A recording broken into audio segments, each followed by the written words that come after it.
Hello, नमस्ते, सलाम। मैं मुस्कान आज आपको सुनाने जा रहे हैं फणीश्वर नाथ रेणु जी की कहानी ठेस भाग 1। खेती बाड़ी के समय गांव के किसान सिरचन की गिनती नहीं करते। लोग उसको बेकार ही नहीं बेगार समझते हैं। इसलिए खेत खलिहान की मजदूरी के लिए कोई नहीं बुलाने जाता है सिरचन को। क्या होगा उसको बुलाकर? दूसरे मजदूर खेत पहुंचकर 1/3 काम कर चुकेंगे, तब कहीं सिरचन राय हाथ में खुरपी डुलाते दिखाई पड़ेंगे। पगडंडी पर तौल तौल कर पांव रखते हुए धीरे धीरे। मुफ्त में मजदूरी देना हो तो और बात है।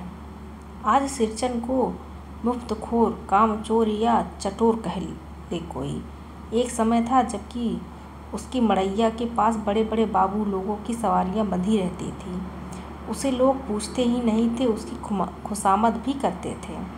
अरे सिरचन भाई, अब तो तुम्हारे ही हाथ में यह कारीगरी रह गई है सारे इलाके में। एक भी दिन समय निकाल कर चलो।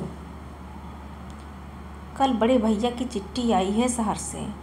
सिरचन से एक जोड़ा चिक बनवा कर भेज दो। मुझे याद है, मेरी माँ जब भी सिरचन को बुलाने के लिए कहती, मैं पहले ही पूछ लेता, भोग क्या क्या लगेगा। माँ हंसकर कहती, जा जा, बेचारा मेरे काम में पूजा भोग की बात नहीं कर उठाता कभी। ब्राह्मण टोली के पंचानंद चौधरी के छोटे लड़के को एक बार मेरे सामने ही बेपानी कर दिया था सिरचन ने। तुम्हारी भाभी नाखून से छाँट कर तरकारी परोसती है और इमली का रस साल कर कढ़ी तो हम कहार कुम्हारों की घरवाली बनाती हैं। तुम्हारी भाभी ने कहाँ से बनाई? इसलिए सिरचन को बुलाने से पहले मैं माँ को पूछ लेता। सिरचन को देखते ही माँ हुलस कर कहती, आओ सिरचन, आज नैनू मथ रही थी तो तुम्हारी याद आई। घी की काढ़ी खखोरन के साथ चूड़ा तुमको बहुत पसंद है ना? और बड़ी बेटी ने ससुराल से संवाद भेजा है, उसकी ननद रूठी हुई है मोती के शीतल पार्टी के लिए। सिरचन अपनी पनियाई जीभ को संभाल कर हंसता, घी की सुगंध सूंघकर आ रहा हूँ काकी, नहीं तो इस शादी ब्याह के मौसम में दम मारने की भी छुट्टी कहाँ मिलती है। सिरचन जाति का कारीगर है। मैंने घंटों बैठकर उसके काम करने के ढंग को देखता, एक एक मोती और पटेर को हाथ में लेकर बड़े जांता से उसकी कुच्ची बनाता, फिर कुच्चियों को रंगने के लिए कर सुतली सुलझाने में पूरा दिन समाप्त। काम करते समय उसकी तन्मयता में जरा भी बाधा पड़ी कि गेहूं सांप की तरह फुफकार उठता, फिर किसी दूसरे से करवा लीजिए काम। सिरचन मुँहजुआ है, काम चोर नहीं। बिना मजदूरी के पेट भर भात पर काम करने वाला कारीगर। दूध में कोई मिठाई न मिले तो कोई बात नहीं, किंतु बाद में जरा भी झाल वह नहीं बर्दाश्त कर सकता।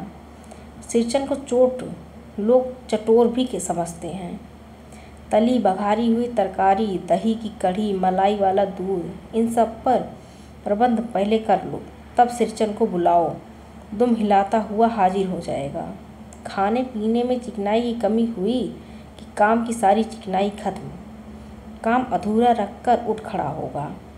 आज तो वह अधकपाली दर्द से माथा टनटना रहा है, थोड़ा सा रह गया है, किसी दिन आकर पूरा कर दूंगा। किसी दिन माने कभी नहीं। मोती घास और पटरे की रंगीन शीतल पाटी, बांस की तीलियों की झिलमिलाती चिक, सतरंगे डोर के मोड़े, भूसी चुन्नी रखने के लिए मूंज की रस्सी के बड़े बड़े जाले, हलवाओं के लिए ताल के सूखे पत्तों की छतरी, टोपी तथा इसी तरह के बहुत से काम हैं जिन्हें सिरचन के सिवा गांव में और कोई नहीं जानता।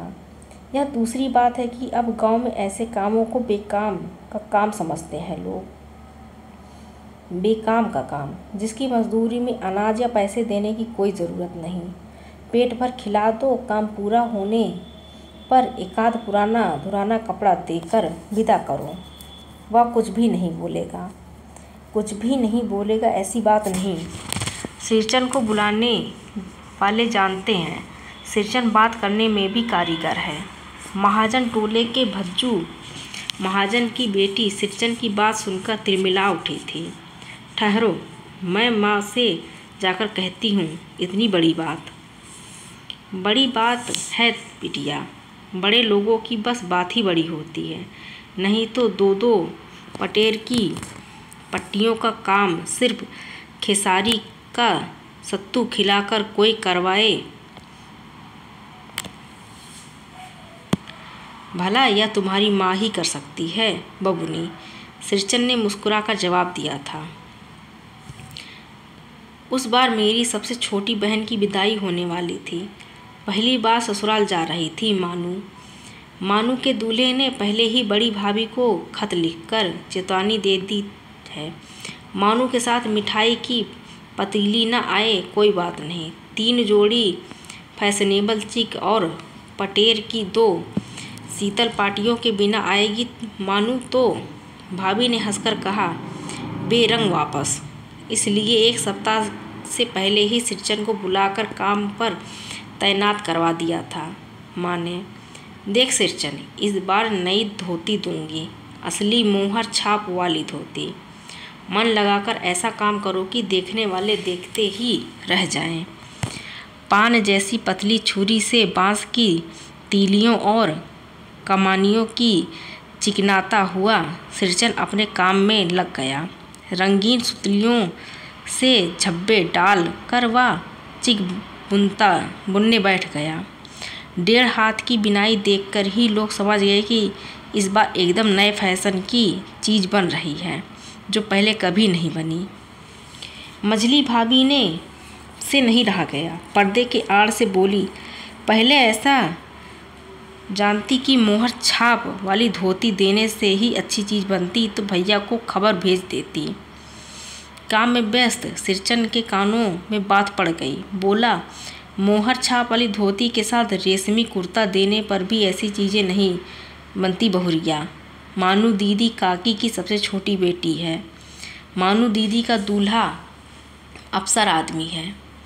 मझली भाभी का मुंह लटक गया। मेरी चाची ने फुसफुसा कर कहा, किससे बात करती है बहू? मोहर छाप वाली धोती नहीं, मूंगिया लड्डू। बेटी की विदाई के समय रोज़ मिठाई जो खाने को मिलेगी, देखती है ना। दूसरे दिन चिक की पहली भांति में 7 तारे जगमगा उठे, 7 रंग के 7 भैया तारा। सिरचन जब काम में मग्न होता है तो उसकी जीभ जरा बाहर निकल जाती है होठ पर। अपने काम में मग्न सिरचन को खाने पीने की सुध नहीं रही। चिक से सुतली के फंदे डालकर अपने पास पड़े सूप पर निगाह डाली। चिवड़ा और गुड़ का एक सूखा ढेला मैंने लक्ष्य किया। सिरचन की नाक के पास 2 रेखाएं उभर आईं। मैंने दौड़कर माँ के पास गया। माँ, आज सिरचन को कलेवा किसने दिया है? सिर्फ चिवड़ा और गुड़। माँ रसोई के अंदर पकवान आदि बनाने में व्यस्त थी। बोली, मैं अकेली कहाँ कहाँ क्या क्या देखूं। अरे मझली सिरचन को बूंदिया क्यों नहीं देती? बूंदिया मैं नहीं खाता काकी। सिरचन के मुँह से चिवड़ा भरा हुआ था। गुड़ का ढेला सूप के किनारे पर पड़ा हुआ था, अछूता।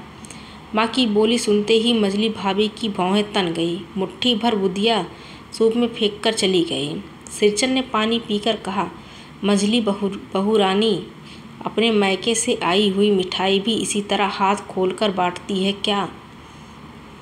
बस मझली भाभी अपने कमरे में बैठकर रोने लगी।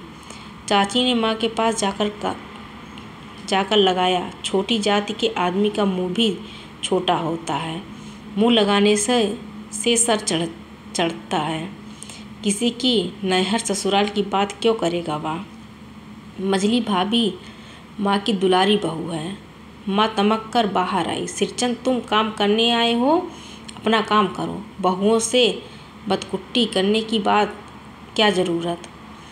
किस चीज़ की ज़रूरत हो मुझसे कहो। सिरचन का मुंह लाल हो गया। उसने कोई जवाब नहीं दिया। बांस में टंगे हुए अधूरे चिक में फंदे डालने लगा। सुनने के लिए धन्यवाद। शेष भाग दूसरे भाग में।